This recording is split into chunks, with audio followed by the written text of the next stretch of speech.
Uprooted Theatrical Studios presents... It's 10 Tips Tuesday. Hi, my name is Jaclynn Jutting. I am a freelance director and teaching artist working out of Chicago and Nashville, Tennessee, and my friends at Uprooted Theatrical Studios asked me on this Tuesday to come up with 10 tips for young artists. So here we go. Number 1, watch as much theater as you can, especially if there are touring theater companies that are coming through town with national tours in terms of their work. Try to get an industry tick, go see it. If we are in, or if you are in a national pandemic, there are still lots of online resources that can be found through the National Theater, the Berlin Theater. The Schaubahn has a staged production that is videotaped from their archives almost every night.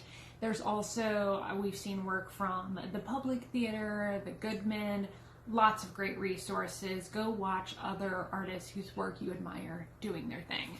Number 2, lean into your strengths as an artist. Know what makes you unique as an artist as you interpret a role, as you interpret a story, and really lean into that. I think that's especially valuable when you're young.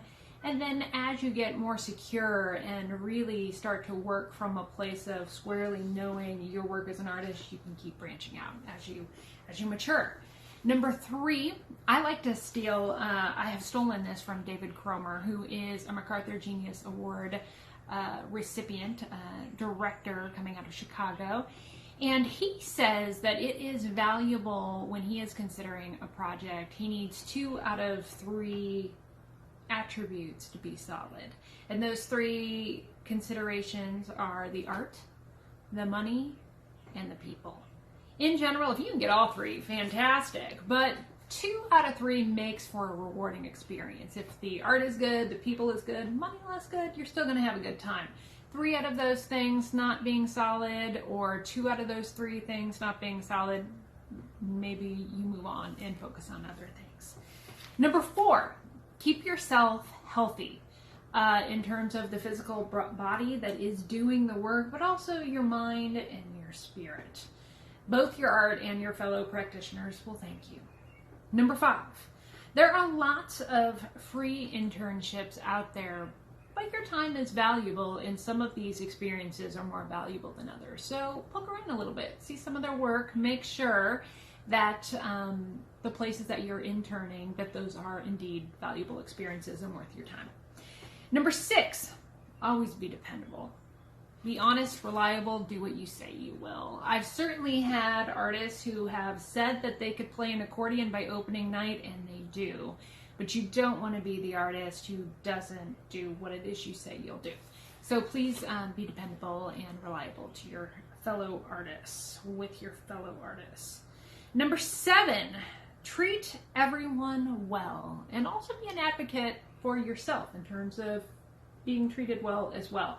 I think some of the things to, especially for young artists, to look to for that are download the Chicago Theater Standards, try to get your hands on an equity rule book, take a look at HowlRound in terms of what are practices that are appropriate for auditions, for the rehearsal experiences, for production experiences. It gives you a sense of what the industry expectation is, the ways in which we have been advocating to take care of ourselves. And yet for young artists, if you decide to start your own theater company, make sure you take care of the people you're doing work with, and they'll thank you. Number 8, be informed about cultural experiences and identities beyond your own, so you can make educated choices around roles you choose to accept or jobs you choose to accept. So maybe be thinking about, if I'm being asked to direct a play with all female identifying actors and characters, and it's written by a female identifying playwright, does it feel like my gender identity fits within me being a valuable contributor to that artistic experience? Number 9, invest in community. I think it's time well spent. It's one of the best things about what it is we do, getting to work with our friends and enjoy it. Number 10, Last but not least, every year keep training yourself. Get excited about some experience, whether it's taking a class, if money is hard, maybe buy a book that's exciting to you by an artist whose work you've always admired, or maybe you donate your time to watch another director or actor work and get to learn from them. So those are my 10 tips for Tuesday. Thank you so much and good luck.